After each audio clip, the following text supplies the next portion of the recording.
This movie is thrilling and exhausting at the same time.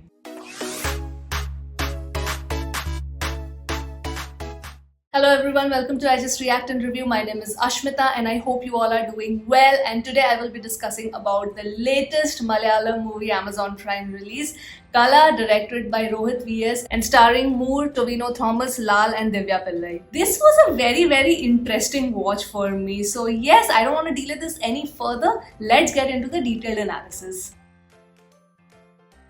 Believe it or not, but when I was watching this film, I felt that I'm watching two stories parallelly running. One is, of course, that was actually going on the screen. That narration can be simply put as a violent revenge drama where person A kills person B's dog and later B sought revenge from A. But that is something that you just watch on screen. What the director actually wanted to portray and narrate is the metaphorical meaning that parallelly goes on throughout the storytelling. This movie, beneath its actual narration, talks about so many things like class divide, patriarchal mindset, ego, etc. Tovino's character Shaji is a guy who considers himself from the privileged class and thinks that it is his right to assert dominance over people who are beneath his status. It is also clearly established that he has a very strained relationship with his father Ravi, played by Lal. Ravi considers his son as useless because of the multiple financial failures that Shaji faced. We also get to witness Shaji's patriarchal mindset where he tells his son that boys do not cry, and how he feels really weak when talking to his own father because in his mind the father has the right to assert his dominance since he is financially stronger than Shaji. So we know in the overall context how much status is important to him. He owns a foreign breed dog who is always chained. One can just see so clearly that he doesn't care about the dog at all. It is just to enhance his power and status. It has also been clearly shown how Shaji takes care of his physique and overall build because that makes him feel powerful and strong. On the other hand, we have Moore's character who is the polar opposite. His character actually represents the oppressed. He doesn't have a great physique like Shaji and he also owns a black dog who is of a local breed. But here the major difference is that for Moore's character, the dog is like a family member. And because of the polar opposite mindset, when Moore comes to take revenge, Shaji is at a loss and cannot comprehend Moore's behavior. We see how he casually dismisses Moore's aggression just by saying that okay, he will buy him a new dog and a better breed. But we only find out what Moore is trying to prove at the very end of the film, and it is something for everyone to ponder about.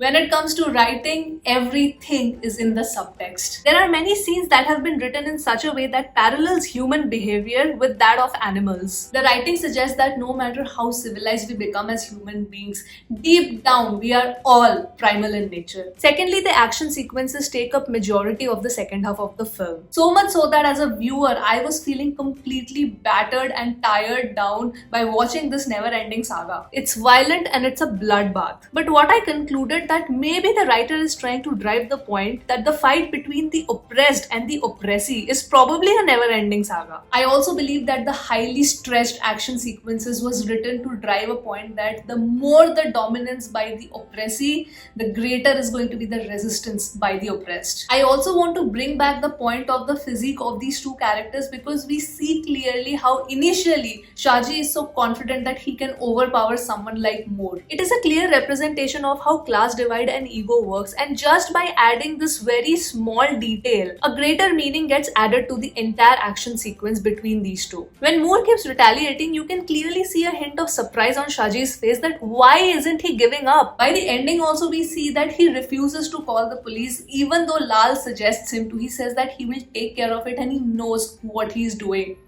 That's how ego works. Divya and Lal's character have not been written in much detail, though I think that's fine because it really wasn't required. Do let me know what you guys think, if you wanted Divya and Lal's character to be fleshed out in depth or not. The direction is amazing. I mean, Rohit VS was not kidding when he put the tagline, the feel bad film of the year.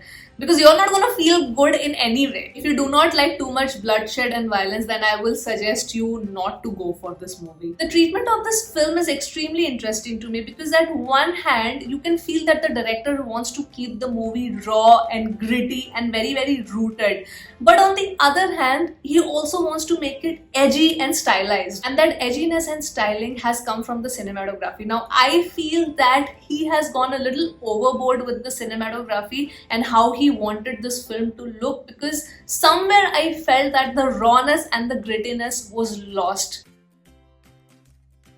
This review is going to be absolutely incomplete if I do not compliment the action choreography and stunts of this film. The stunt coordination has been done by Basid and Irfan Ahmed. And I think one of the biggest credits should go to the stunt coordinators, because if the stunts were bad, this movie would have felt completely flat. The action sequences of this movie are probably one of the best action sequences that I've seen in the recent times. It is so engaging that you won't be able to take your eyes away from the screen. And personally for me, I enjoy hand-to-hand combats more than the gun action sequences. I mean, if they do not win all the awards in the action category this year, I am going to be highly disappointed.